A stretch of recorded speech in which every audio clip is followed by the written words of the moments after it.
Hermanos, Dios lo bendiga a todos en el nombre del Señor Jesucristo. Estamos continuando la serie Las dudas del creyente. Esta es la cuarta entrega y como algunas que van a continuar, también se denominan dudas recurrentes y remedio escritural. En estos casos ya no son las dudas ociosas, ¿no? Ahora son dudas que son conflictos de fe, dudas sobre situaciones en las cuales sí existe promesa escritural.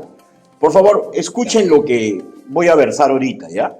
Nuestra percepción, nuestra forma peculiar de comprender las cosas suele jugarnos en contra. Y cuando eso ocurre, ¿ya? Se crean dudas. Ahora, el remedio siempre va a ser en primera, segunda, tercera instancia, auscultar la verdad de Cristo que está contenido en las Escrituras sobre ese tema en particular. Vamos a tratar en el transcurso de, si no me equivoco, 4 o 5 exposiciones, 11 dudas. 11 dudas que son muy recurrentes en la mente de un cristiano en algún momento. Por ejemplo, ¿puedo perder mi salvación? ¿Tengo poder para enfrentar al mal? ¿Dios me defiende contra el mal? ¿Por qué sufrimos si somos hijos del Altísimo? ¿Puedo ser víctima de brujería? ¿Puedo superar los dolores de mi alma? ¿Dios me proveerá materialmente? ¿Tiene poder mi oración? ¿Por qué debo bautizarme? ¿Por qué debo servir en mi iglesia? Claro, en dudas, ¿no es cierto? Y repito, hermanos míos, el dudar es un mecanismo natural a nuestro instinto de supervivencia. Pero si estas dudas sí pueden ser resueltas mediante la ciencia escritural, tenemos que recordar puntualmente lo que el Señor le dijo a Tomás. Tomás, no seas incrédulo, sé creyente. Juan capítulo 20, versículo 27. O sea, cuando usted tiene una duda y hay una respuesta escritural, simplemente tenemos que creer. El caso de Tomás, hermanos, es sumamente instructivo, ¿ya? Porque cuando le dieron testimonio del poder divino en relación con la resurrección de Jesús, él respondió con palabras que dio a entender que él necesitaba confirmación física. Sus palabras textuales fueron las siguientes: si no viere en sus manos la señal de los clavos y metiere mi dedo en el lugar de los clavos y metiere mi mano en su costado, no creeré. Juan capítulo 20, versículos del 25 al 27. Y del mismo modo, hasta en la actualidad, hay muchos creyentes que necesitan una confirmación visual, ya, sensorial, para involucrarse en los actos de fe de la iglesia del Señor. Y eso es a mérito a que el hombre natural, en todos nosotros, siempre desea andar por vista, tener una seguridad que si lo vemos correctamente, ya raya en la incredulidad. Incredulidad. La fe en las cosas del Señor, hermanos míos, no necesitan ser corroboradas físicamente, ¿ya? Por ello es que se nos insta a que la fe humana, la chiquitita, el capacidad cognitiva que tiene el ser humano, necesita reposar en la fe del Señor Jesucristo, que son los postulados bíblicos en la firme creencia que Él es la verdad, el camino y la vida. Todo esto, hermanos míos, son actos de fe. Pregunto, ¿por qué un creyente no diezma? Porque no tiene fe, porque tiene duda, por ejemplo, que el Señor lo mantiene. ¿Por qué un creyente no se quiere bautizar? Porque tiene dudas. ¿Por qué un creyente no sirve en la iglesia? ¿Por qué un creyente no se deja discipular? Porque tiene dudas. Y las dudas ociosas pertenecen al futuro. No hay una respuesta coherente con principios bíblicos. Pero cuando son temas que cuentan con promesa y advertencia escritural, la duda tiene que cesar, hermanos míos. Hoy vamos a tratar las dos primeras dudas de la lista que hemos nombrado. Pero antes, hermanos míos, quiero recordarles un mandato puntual que a todo nacido de nuevo se nos da. Leyéndoles, 2 Corintios capítulo 5, versículo 7.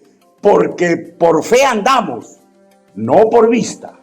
Porque por fe andamos, no por vista. Y repito, hermanos míos, una de las formas en que Jesús nos libera de las dudas es mediante su educación. Así que si el Hijo los libera, serán verdaderamente libres. Juan capítulo 8, versículo 36. El problema radica cuando el creyente no se deja educar. Rehuye los discipulados, rehuye las prédicas, rehuye las consejerías, rehuye las capacitaciones.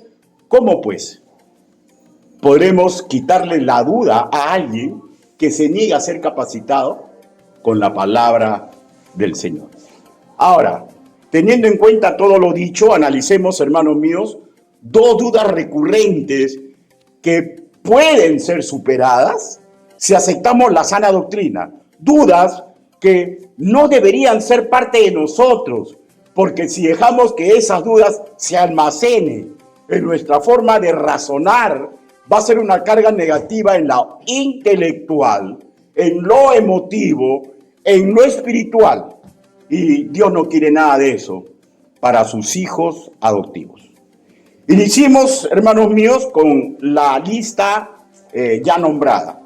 ¿Puedo perder mi salvación? ¿Puedo perder mi salvación? Filipenses, capítulo 2, versículo 12. Filipenses, capítulo 2,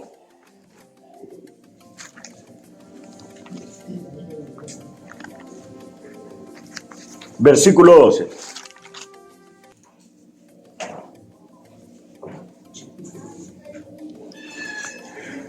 El versículo que vamos a leer es un versículo que es mal interpretado por hermanos que son neófitos y no se dan cuenta de una cosa tan simple, ¿no?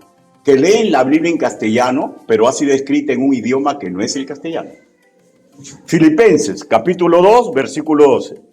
Por favor, si ya lo ubicaron, pónganse de pie. Con excepción de los que están delicados, ¿no? Si está delicadito salud, quédese en su sitio nomás, por favor. Filipenses, capítulo 2, versículo 12. La palabra del Señor dice así: por tanto, amados míos, como siempre habéis obedecido, no como en mi presencia solamente, sino mucho más ahora en mi ausencia, ocupaos en vuestra salvación con mucho temor y temblor. Con mucho temor y temblor. Palabra de Dios. Inclinen su rostro, vamos a orar. Bendito Padre Celestial, mis hermanos hoy reunidos y todos aquellos que usted permitirá que escuchen este mensaje, todos deben comprender a cabalidad que no existe hombre digno de predicar ni enseñar su evangelio. Señor, pero usted me está dando hoy la oportunidad. Hable, Señor Yahvé. Permita que el trabajo que he recopilado, Señor, que todo lo que hoy día, Señor, se vaya a exponer, Señor, aclare ideas en mis hermanos, si tienen que ser aclaradas, que les dé gozo, Señor, si tiene que darle gozo. Señor, lo que usted decida, ayúdenos, Padre. Así le pedimos, así le suplicamos, en el nombre bendito, precioso y poderoso del Señor Jesucristo. Amén. Por favor, tomen asiento. Formulemos nuevamente la interrogante. ¿Por qué esta duda podría alejarse en un verdadero nacido de nuevo? O sea, que la salvación se puede perder. Puede ser que asiste a una congregación que no tiene sana doctrina. Y si así es, de hecho que desde el púlpito congregacional, en los discipulados de su iglesia, en las chararas cotidianas que tienen entre los creyentes que van a esa iglesia, aseguran que la salvación se puede perder, ¿no? Analicemos el contexto del propio verso, en donde, vuelvo a repetir, algunos teólogos, mejor dicho, deberían ser ideólogos, ¿ya? Enseñan interpretando solamente en base al castellano, ¿ya? Que la salvación se puede perder. En este versículo, Pablo, hermanos míos, está hablando de la obediencia como conducta humana. Obediencia como conducta humana que le corresponde a los nacidos de nuevo que congregan en Filipos. ¿Ya? Ahora, el término que nuestra Reina Valera 1960 leemos salvación, en el griego koinés, soterian, que define un rescate o seguridad. Un rescate o seguridad. Y es un derivado del vocablo griego soter, que define el acto de un libertador, o sea, de Dios o Cristo, de Dios o Cristo. Pero todos sabemos, hermanos míos, que Cristo no solamente rompió las cadenas del pecado que irremediablemente nos conducían al lago del fuego cuando se acabe la historia de este mundo. De hecho, con perdición del alma humana, también Cristo da batalla para liberarnos de ideologías, de doctrinas cerradas que vienen del poder pecaminoso y que son ajenas a las Escrituras.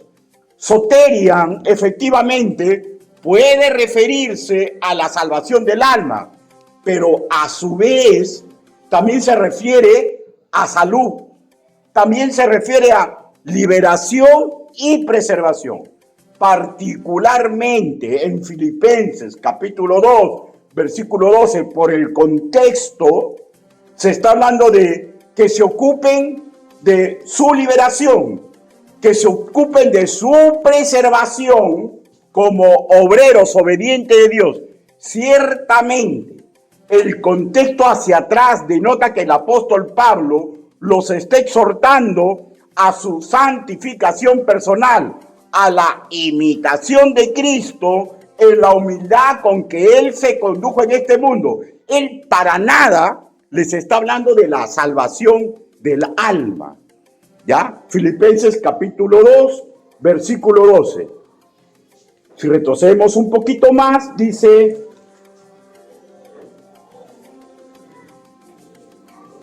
número 3. Nada hagáis por contienda o por vanagloria. 4. No mirando cada uno lo suyo propio, sino cada cual también por lo de otros. 5. Haya pues en vosotros este sentir que hubo también en Cristo Jesús, ¿ya?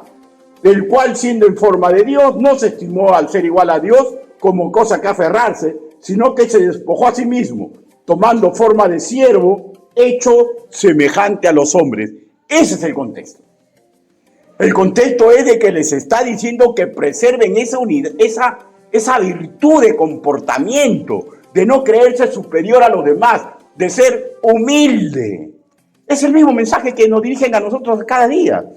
El creyente, escúcheme y acuérdense, el creyente tiene que ser soberbio cuando defiende la veracidad de la palabra del Señor.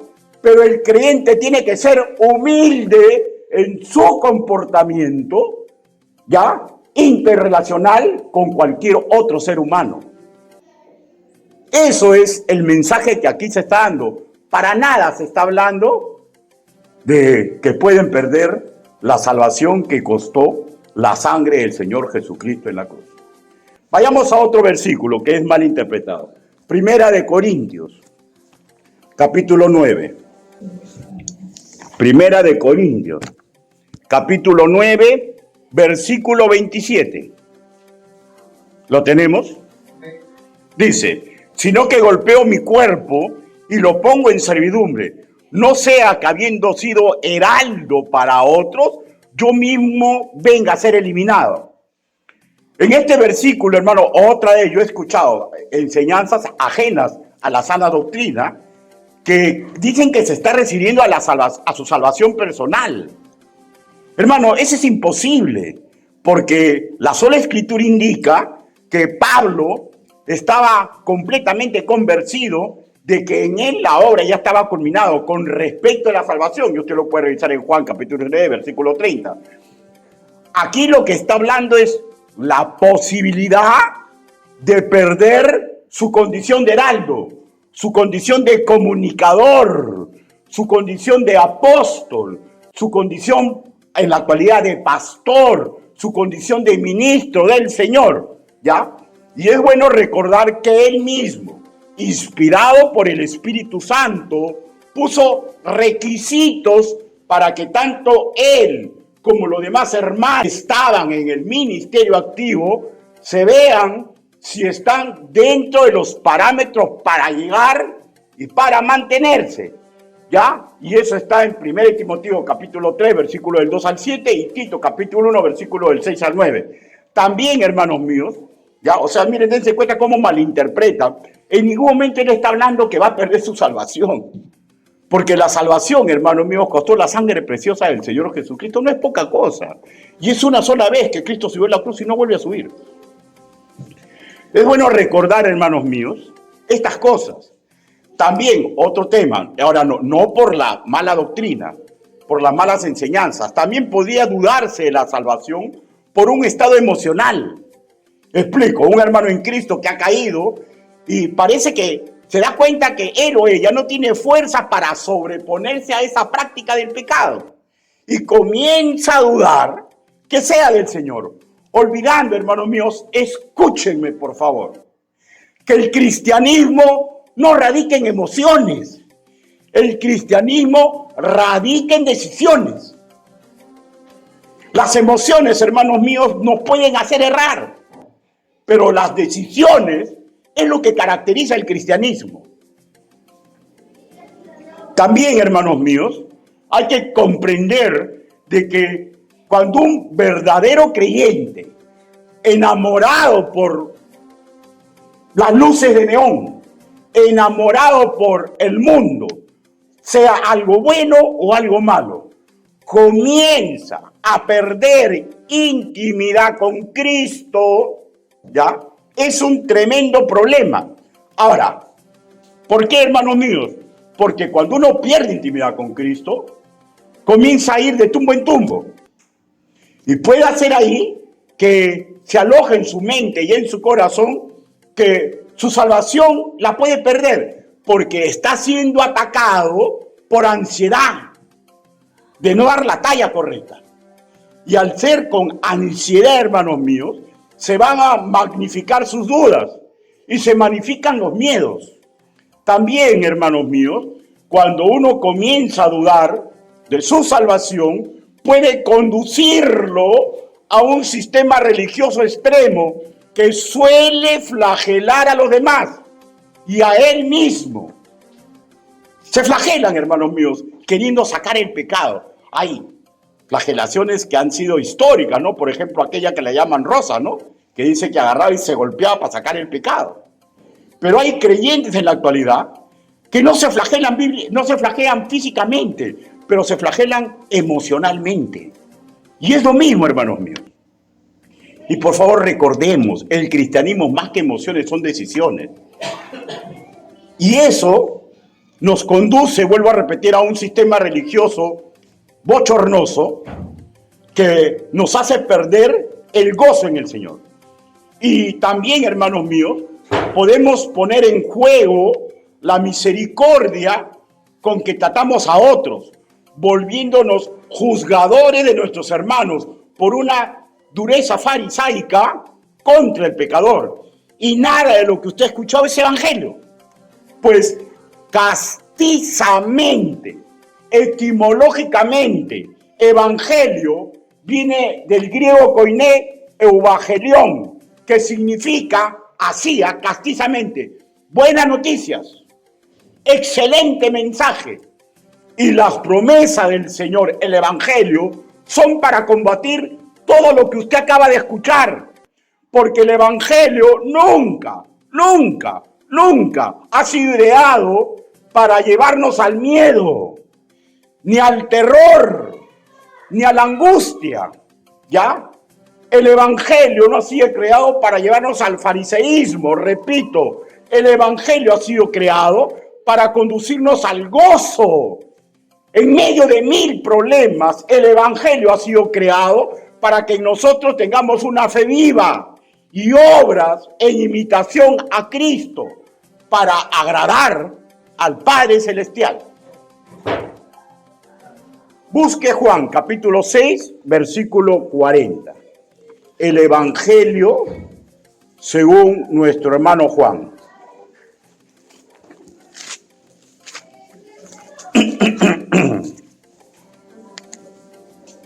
Evangelio de Juan, capítulo 6, versículo 40.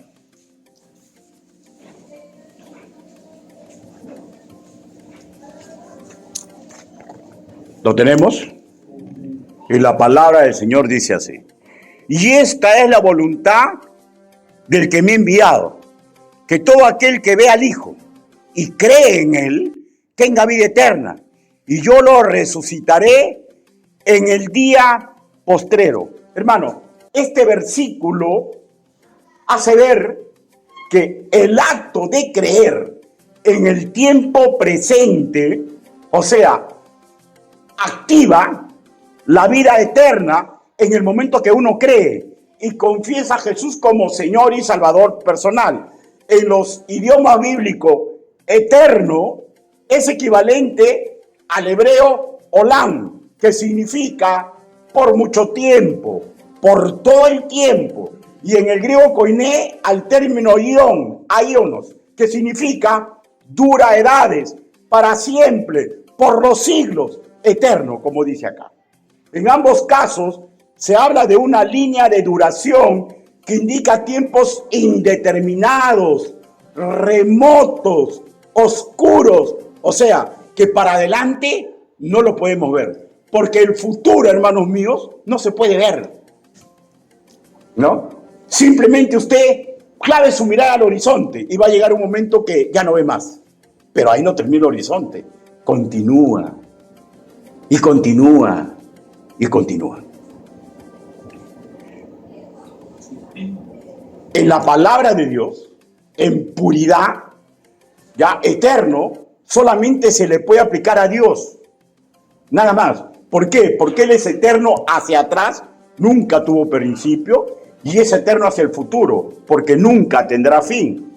¿No es cierto?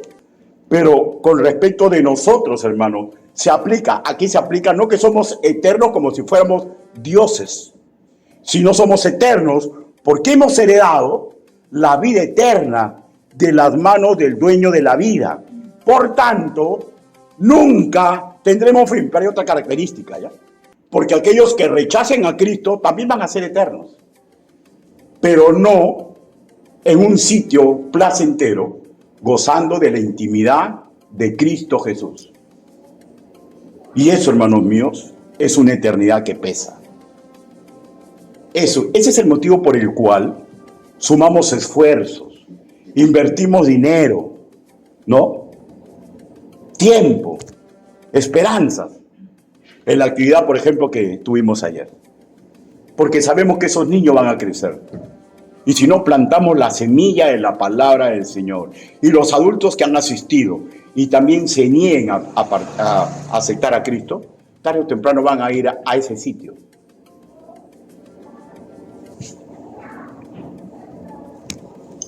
Cuando se aplica eterno para un ser humano, como es el versículo que hemos leído, Juan capítulo 6, versículo 40, es una vida como la del mismo Dios, ¿ya? Pero para adelante, pues se está en Él.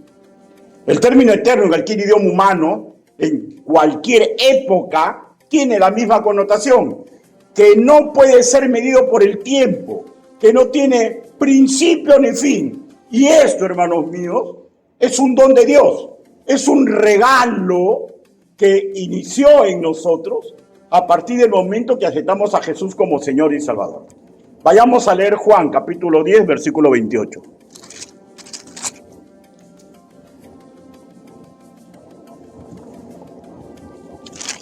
Juan, capítulo 10, versículo 28.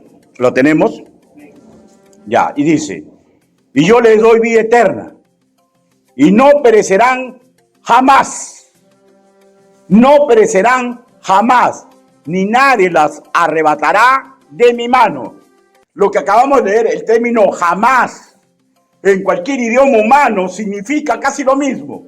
Nunca, en ningún momento, es algo que no es posible que se concrete.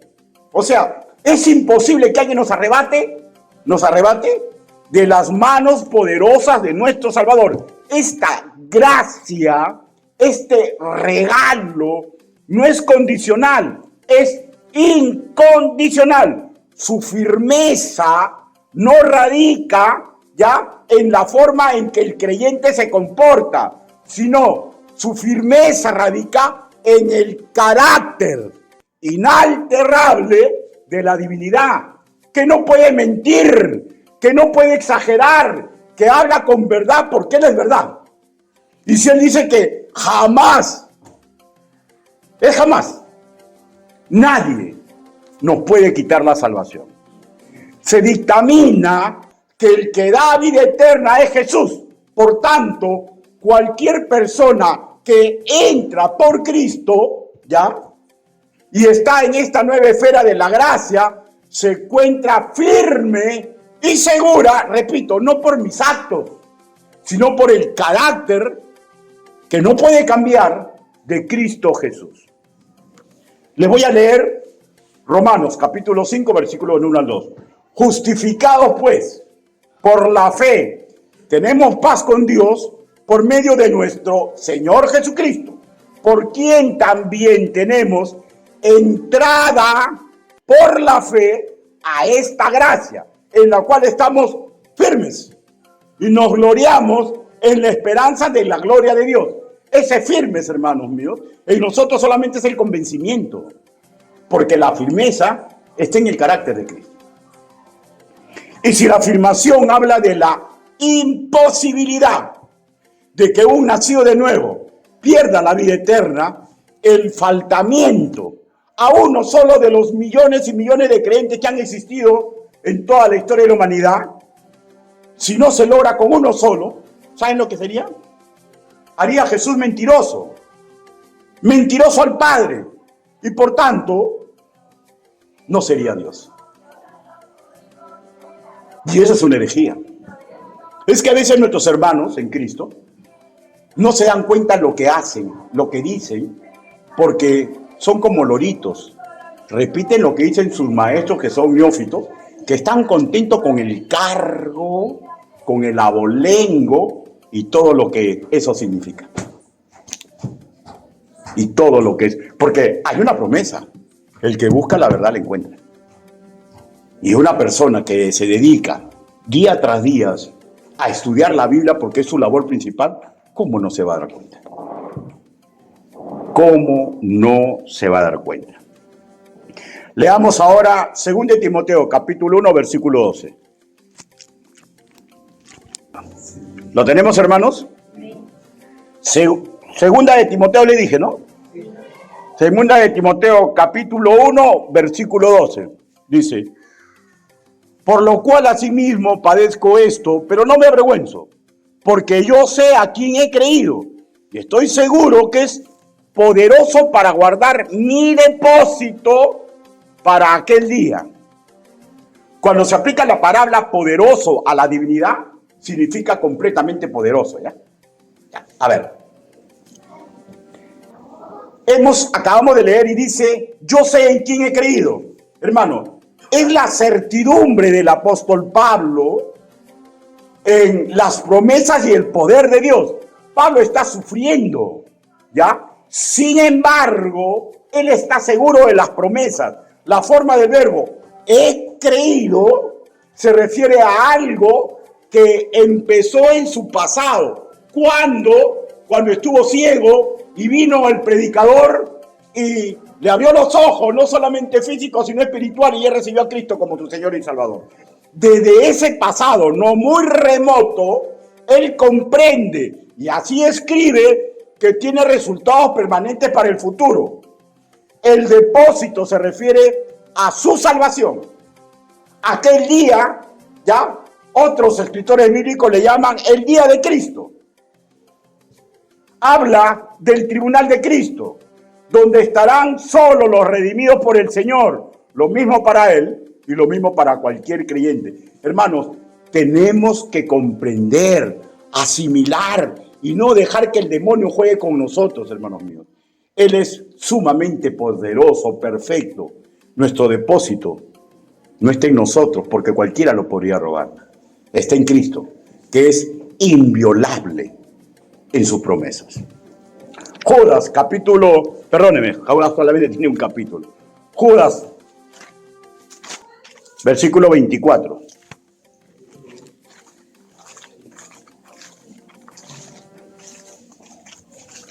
Un poquitito más atrás de Apocalipsis. Judas, capítulo 20, brevemente, versículo 24 y 25. Ya saben, ¿no? Cuando se le dice poderoso al Señor, es todopoderoso, ¿ya? Versículo 24, ¿lo tenemos, hermanos?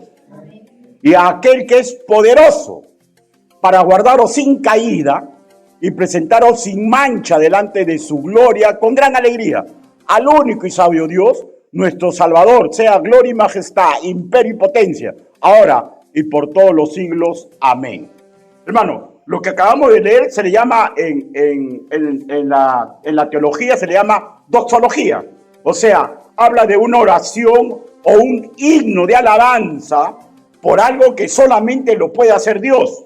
Ya, ahora, no se está refiriendo a la imposibilidad de pecar cuando dice que Jesús nos guarda sin caída, porque si esa fuera la contextualización, sería una gruesa incoherencia, porque usted lo sabe, yo también, que en la carne todos pecamos. ¿Alguien podría levantar la mano que nunca ha pecado? Después de haber recibido a Cristo como Señor y Salvador. Todos hemos pecado. ¿Ya? O sea, aquí no está hablando de la imposibilidad de pecar porque dice que nos guarda sin caída. El sentido que tienen las palabras de Judas guarda relación con la promesa hacia nosotros, que lo que nos cuida es el poder, la capacidad y el amor de Dios. Y acá, hermanos míos, ya escala un punto más y habla del Dios Trino. Ahora, ¿dónde está la promesa que el Padre Celestial es el que cuida nuestra salvación? Juan, capítulo 10, versículo 29.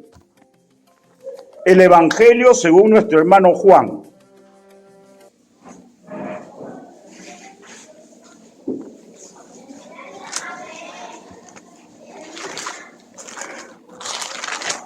Juan, capítulo 10, versículo 29. Dice, ¿lo tenemos, hermanos?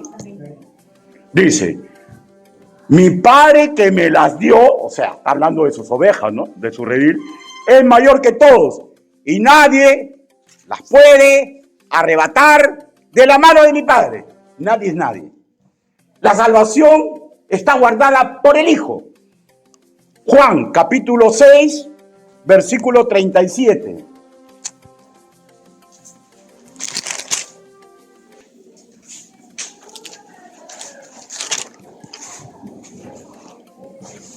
¿Lo tenemos? Todo lo que el Padre me da, vendrá a mí.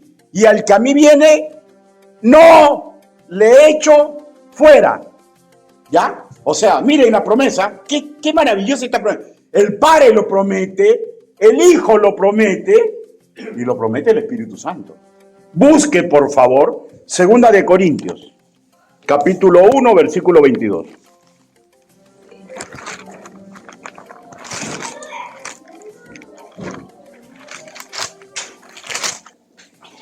Segunda de Corintios.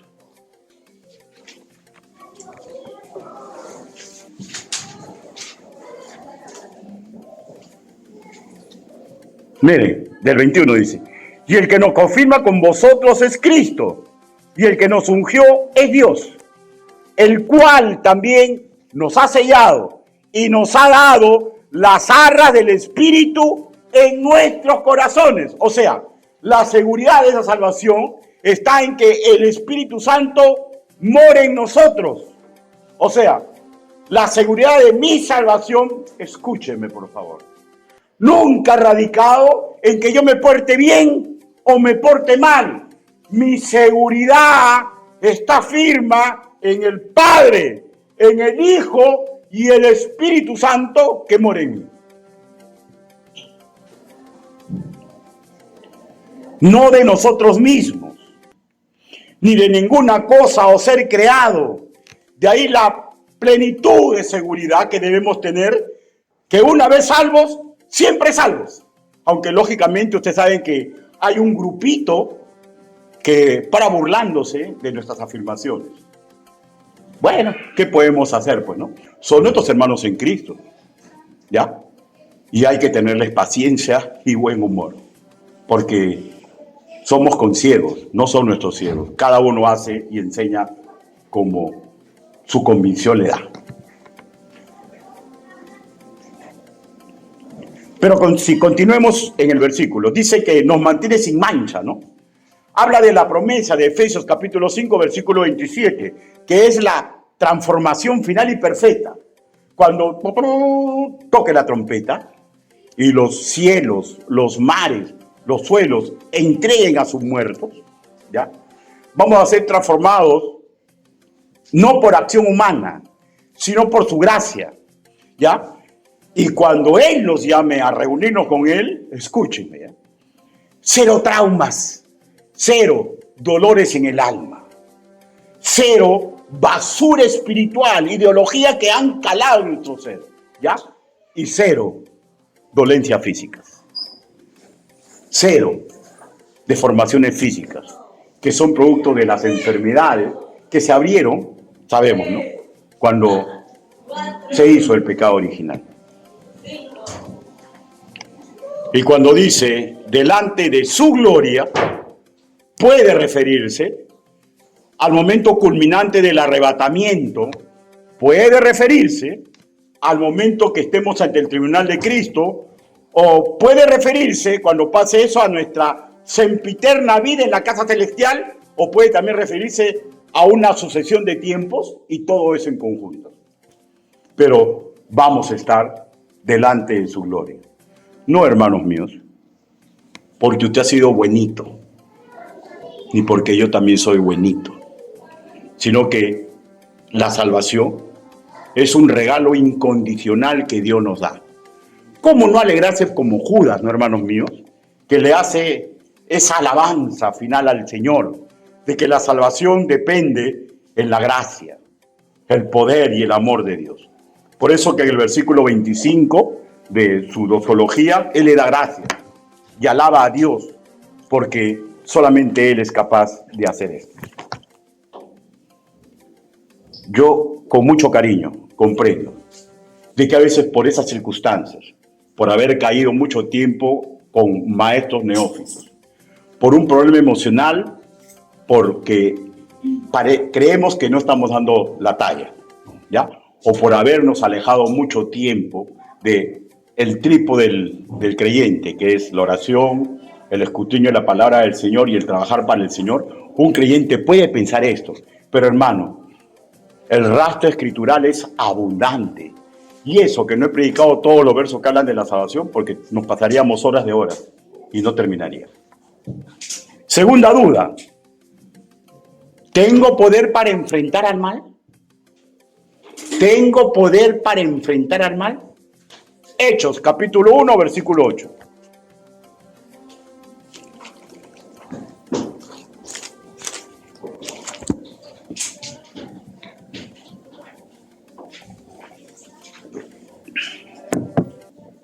¿Lo tenemos? Hechos, capítulo 1, versículo 8. La palabra de nuestro Señor dice así: pero recibiréis poder cuando haya venido sobre vosotros el Espíritu Santo, y me seréis testigos en Jerusalén, en toda Judea, en Samaria y hasta lo último de la tierra. Repito, una de las razones principales de las dudas es que el creyente muchas veces tiene su propia percepción de cómo deberían suceder las cosas, ¿ya? Olvidándose la seria advertencia que el Altísimo dio por intermedio del profeta Isaías, capítulo 59, versículo 8 al 9. Es muy conocido, ¿ya? Vamos a las escrituras, mejor, ¿ya? Isaías, capítulo 55.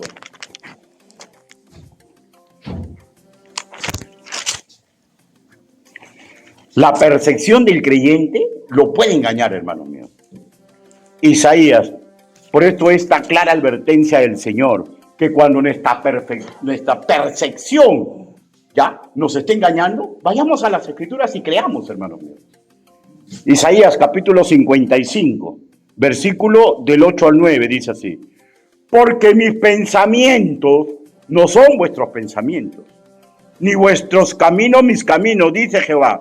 Como son más altos los cielos que la tierra, así son mis caminos más altos que vuestros caminos, y mis pensamientos más que vuestros pensamientos. Si tu percepción te está engañando por las cosas que estás viviendo y crees que no da la talla, te está engañando tu engañoso corazón. Y el Señor dice que mayor que el engañoso corazón es Él. Y todo lo de Él está explicado en las Escrituras, lo que nosotros conocemos como la sana doctrina. Ahora, es interesante, hermanos míos, ¿ya? Porque cuando hablamos de poder, si estamos esperando una manifestación poderosa como si fuera un acto de magia, hermano, espere sentado, ¿ya? Y hágase 3 litros de café, porque va a esperar sentado. El Señor nunca nos ha mandado a caminar y nos ha dado ningún indicativo que Él es como una lámpara de Aladino, ¿ya? Él nos da poder, porque sin ese poder sería imposible imitar a Cristo. Sin ese poder sería imposible, ¿ya?, hacer las obras que corresponden a la gran comisión. Notemos, hermanos míos, que esta declaración que el Señor Jesús nos va a dar poder es precedida por una duda ociosa, ¿ya?, que se estaba gestando en la mente de el que pregunta, y probablemente hay muchos de ellos. ¿Cuál es la duda ociosa? Ya saben. ¿Cuál es las dudas ociosas? Son aquellas que pertenecen al futuro y que no tienen promesa puntual. Y él le dice, ellos le preguntan, ¿no? ¿Restaurarás el reino de Israel en este tiempo? Es una pregunta ociosa. ¿Por qué? Porque sabemos que lo va a restaurar, pero no cuenta con fecha exacta. Y el Señor le hace ver que estas cosas no deben ocupar su atención. Escúcheme, por favor. No ocupe ya tiempo en eso, porque eso, Dios ociosa, es rémora para el Evangelio. Lo va a atacar a usted en las emociones, lo va a atacar en su ministerio, lo va a atacar en su vida espiritual. Son démoras para el Evangelio. Las cosas del futuro están en el ámbito divino y punto. Misterio. ¿Cuándo va a suceder? Versículo 7. Regresemos. Hechos, capítulo 1.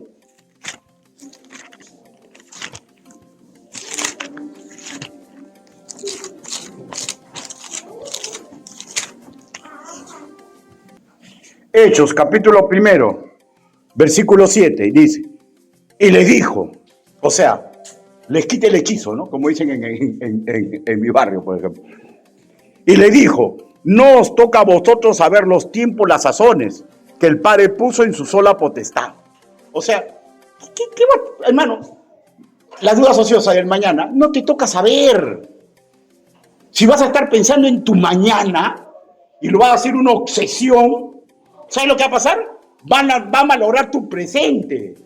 Y ya hemos visto, ¿no? Ya lo hemos desmenuzado, que la felicidad y la realización personal no se gana en el mañana, se gana en el hoy, ¿ya? Y no pensando en el mañana, sino siendo justo. ¿Y qué significa esto? Que haga lo que Dios quiere que yo haga hoy. Y esa actitud es la que nos da paz en el corazón, lo que alimenta nuestra alma. Y el Señor les está diciendo, a usted no les corresponde el futuro, olvídense de eso. Y al toque les da la lección completa. Regresemos, versículo 8. Dice, pero recibiréis, esto sí, le da promesa. Pero recibiréis poder cuando haya venido el Espíritu Santo. De hecho, que en aquel entonces está hablando de Pentecostés, ¿no? Pero fue un momento histórico en el cual nosotros no vamos a estar nunca, porque no somos de la era 1 del cristianismo. pertenecemos a 2025, no sé cuándo usted habrá recibido a Cristo, usted lo sabe, no hermano mío, pero cuando usted recibió a Cristo, el Espíritu Santo vino hacia usted y le entregó poder, que no fue un estado emotivo, ni sensorial, porque el Espíritu Santo no es una droga que exalta y después deprime. ¿Ya? El Espíritu Santo viene y si dice que nos da poder, hermano, es un acto de fe y punto. ¿Y qué significa ese poder? Que nos da una capacidad que va más allá de la posibilidad humana, pues nace de Dios mismo. Un poder depositado en cada creyente. En el griego koiné, el vocablo dunamis, una fuerza interna que en sí misma es un milagro, un regalo divino que hace a un creyente eficaz, poderoso, una potencia, una habilidad que nace de lo alto. De este término griego proceden las siguientes palabras en castellano: dinamita, dínamo, dinámico. O sea, cuando el Espíritu Santo vino a mí, hizo en mí así, ¡boom! Yo soy una explosión y usted también. Y hermanos míos, es un regalo. Esa capacidad, esa habilidad nos hace más que triunfadores en Cristo Jesús. Ahora, un nacido de nuevo, ¿saben cuándo se vuelve gris? Escúcheme ya.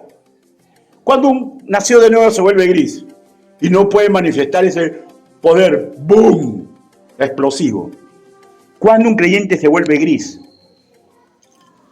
cuando decide conformarse con su estatus de creyente, cuando decide conformarse con su estatus de alumno y olvida que el niño tiene que transitar a ser hombre o a ser mujer y tiene que volverse discípulo o discípula y tiene que convertirse en hacedor de los mandatos de Dios.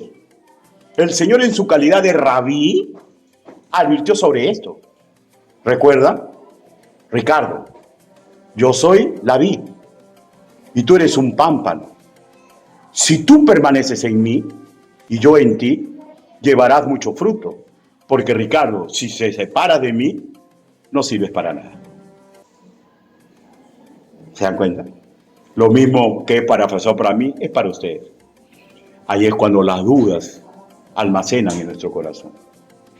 Ahí es cuando comprendemos que nunca debimos alejarnos de la intimidad de Cristo cuando el mundo, con canto de sirena, nos quieren sacar de esa intimidad. Hermano, por si acaso, hay personas que los confunden ya, ideólogos del mundo, y dicen, no, tus compañeros cristianos son conformistas, no quieren que tú te superes. No, Dios de mi corazón.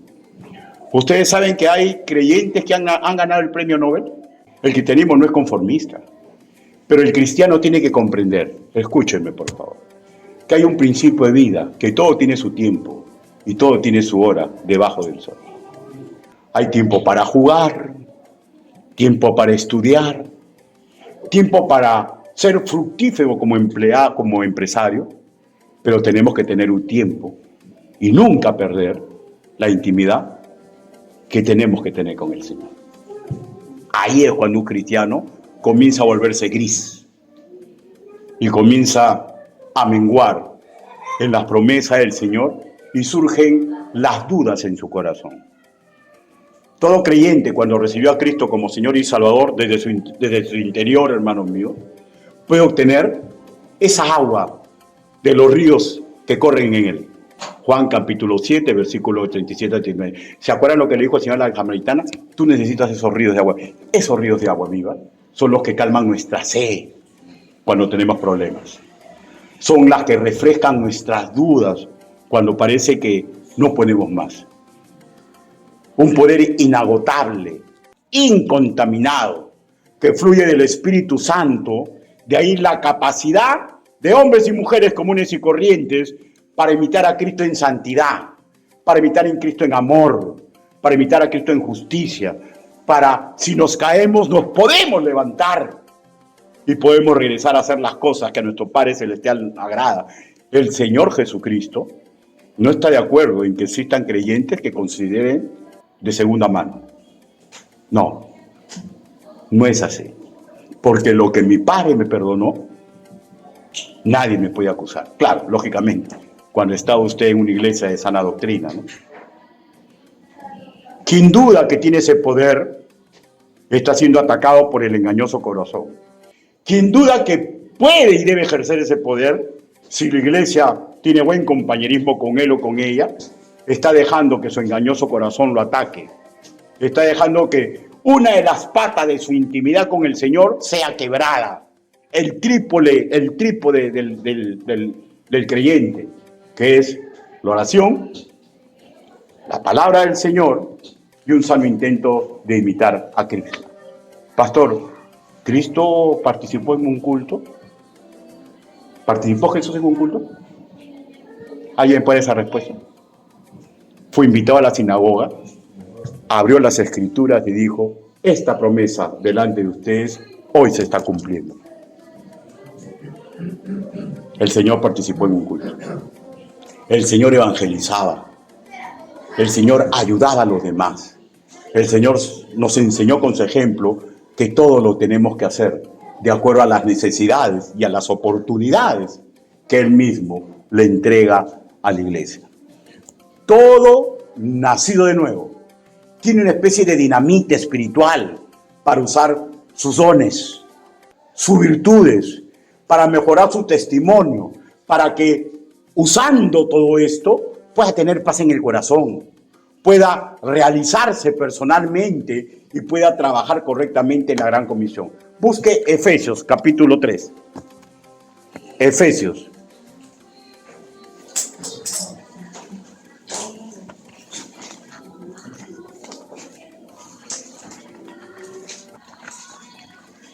Efesios capítulo 3, versículo del 16 al 20, dice así. ¿Lo tenemos?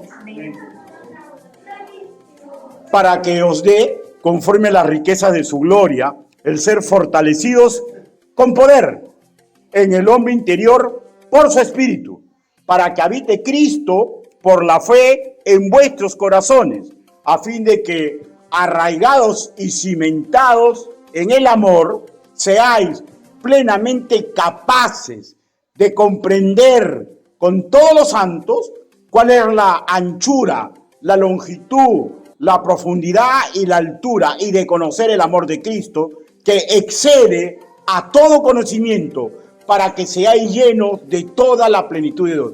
Y aquel que es poderoso para hacer todas las cosas mucho más abundantemente de lo que pedimos o entendemos, según el poder que actúa en nosotros.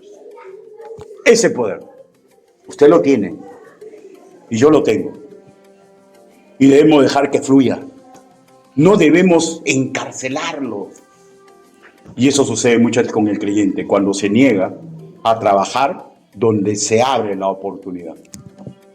Hermanos, de mi corazón, cuando testificamos de Cristo, Hechos capítulo 1, versículo 8, estamos manifestando el poder de Dios.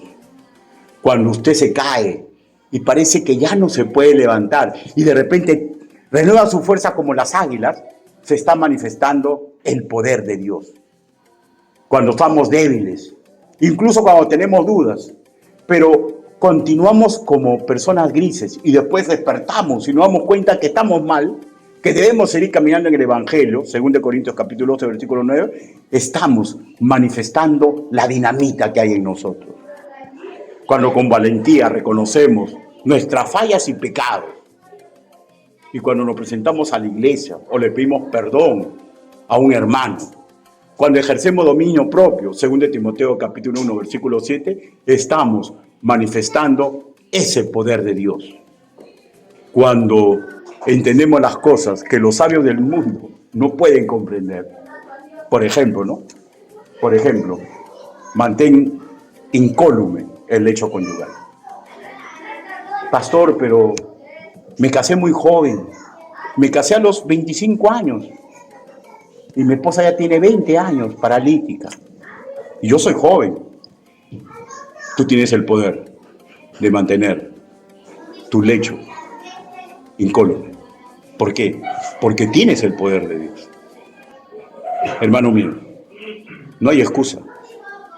Y si alguien cae, y se da cuenta que ha caído y reconoce su pecado, no es él o ella misma, es ese poder de Dios. Y siéntate contento y contenta. ¿Saben por qué? Porque ese poder de Dios hace que usted continúe en la senda correcta. Hermanos, un creyente gris y sin brillo, temerosos, es porque no han comprendido exactamente la palabra, porque las dudas carcomen su alma, y no permitamos esto, porque el rastro escritural es amplio para decirnos que somos salvos, que tenemos el poder de Dios. Dios siempre ha tenido planes de bien para nosotros.